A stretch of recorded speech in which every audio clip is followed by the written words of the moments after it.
Hello guys, అందరూ నమస్కారం అండి. ఈరోజు మనకు టైల్స్ కెర ఒకటి వచ్చింది. అదే మనం ఎప్పుడు తోలే టైల్స్ కెరదే. అయితే నేను వచ్చి ఆల్రెడీ లోడింగ్ గార్డ్ పెట్టాను, మన వాళ్ళు లోడ్ చేస్తున్నారు. అయితే ఈ లోడు బంటి మిల్లికి వెళ్ళాలండి. ఒక 3.5 టన్నులు పడుతుంది అన్నారు.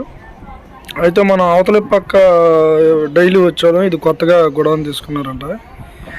మనం ఈ లోడ్ చేసుకొని అక్కడ అన్లోడ్ చేసుకొని ఇవాళకి కిరాయితో సరిపెట్టేద్దాం. అయితే లైక్లు లేవు, సబ్స్క్రైబర్లు లేవు, చాలా ఇబ్బంది పడుతున్నానండి. అందరూ సబ్స్క్రైబ్ చేసుకుని దయచేసి. ఓకేనా? ఇది మనం అన్లోడింగ్ బండికి వచ్చేసామండి.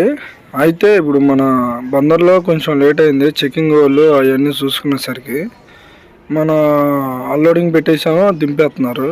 ఇంకా మనం రిటర్న్ వెళ్ళిపోవచ్చు. అయితే 3.5 అన్నారు, కానీ మడుచులతోనే 4 టన్నులు వచ్చేసింది. మనం ఈ కిరాయి అంతా ఏంటి చెప్పలేదు కదా. ఈ కిరాయి వచ్చేసరికి 3,000 అండి. మనకి 3.5 టన్నులకి 3,000 కిరాయి ఇస్తారు. ఓకే, అంతవరకు నెక్స్ట్ వీడియోలో కలుద్దామండి.